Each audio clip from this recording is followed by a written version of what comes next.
ಕೃಷಿ ಆಸ್ತಿಪಾಸ್ತಿಗೆ ಹಾನಿ ಉಂಟು ಮಾಡುವ ಮತ್ತು ಮಾನವ ಜೀವಕ್ಕೆ ಅಪಾಯ ತರುವ ವನ್ಯಜೀವಿಗಳನ್ನು ಕೊಲ್ಲಲು ಅನುಮತಿ ಕೋರಿದ್ದ ಕೇರಳ ರಾಜ್ಯ ಸರ್ಕಾರದ ಬೇಡಿಕೆಯನ್ನು ಪರಿಸರ ಮತ್ತು ಅರಣ್ಯ ಸಚಿವಾಲಯ ತಿರಸ್ಕರಿಸಿದೆ.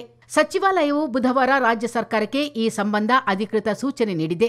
ಜೂನ್ 19ರಂದು ಉಪಚುನಾವಣೆ ನಡೆದ ನೀಲಾಂಬರ್ ವಿಧಾನಸಭಾ ಕ್ಷೇತ್ರದಲ್ಲಿ ಹುಲಿ ದಾಳಿಯಲ್ಲಿ ಕಾಳಿಕಾವ್ ಮೂಲದ ವ್ಯಕ್ತಿಯೊಬ್ಬ ಸಾವನ್ನಪ್ಪಿದ ನಂತರ ಎಲ್ಡಿಎಫ್ ಸರ್ಕಾರ ಕೇಂದ್ರಕ್ಕೆ ಬೇಡಿಕೆ ಸಲ್ಲಿಸಿತ್ತು. ದೇಶದ ಪರಿಸರ ಮತ್ತು ಪರಿಸರ ಸುರಕ್ಷತೆಯನ್ನು ಖಚಿತಪಡಿಸಿಕೊಳ್ಳಲು ವನ್ಯಜೀವಿಗಳ ಸಂರಕ್ಷಣೆ, ರಕ್ಷಣೆ ಮತ್ತು ನಿರ್ವಹಣೆಗೆ 1972ರ ವನ್ಯಜೀವಿ ಸಂರಕ್ಷಣಾ ಕಾಯ್ದೆ ಅವಕಾಶ ನೀಡುತ್ತದೆ ಎಂದು ನೋಟಿಸ್ನಲ್ಲಿ ತಿಳಿಸಲಾಗಿದೆ.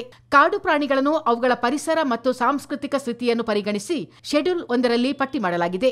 ಇಂತಹ ಪ್ರಭೇದಗಳು ಹೆಚ್ಚಾಗಿ ಬೆದರಿಕೆ ಎದುರಿಸುತ್ತವೆ ಅಥವಾ ಅಳಿವಿನಂಚಿನಲ್ಲಿ ಇರುತ್ತವೆ. ಆದ್ದರಿಂದ ಅವುಗಳನ್ನು ಶೆಡ್ಯೂಲ್ 1ರಲ್ಲಿ ಪಟ್ಟಿ ಮಾಡಿರುವುದರಿಂದ ಅವುಗಳಿಗೆ ಬೇಟೆಯ ವಿರುದ್ಧ ಅತ್ಯುನ್ನತ ರಕ್ಷಣೆ ಸಿಗುತ್ತದೆ ಎಂದು ಸಚಿವಾಲಯವು ರಾಜ್ಯ ಅರಣ್ಯ ಇಲಾಖೆಗೆ ಬರೆದ ಪತ್ರದಲ್ಲಿ ತಿಳಿಸಿದೆ. ಕೆಲವು ಅಸಾಧಾರಣ ಸಂದರ್ಭಗಳನ್ನು ಹೊರತುಪಡಿಸಿ ಶೆಡ್ಯೂಲ್ 1 ಮತ್ತು 2ರಲ್ಲಿರುವ ಪ್ರಾಣಿಗಳನ್ನು ಕೊಲ್ಲುವುದನ್ನು ನಿಷೇಧಿಸಲಾಗಿದೆ ಎಂದು ಅಧಿಕೃತ ಸೂಚನೆಯು ಸ್ಪಷ್ಟಪಡಿಸಿದೆ.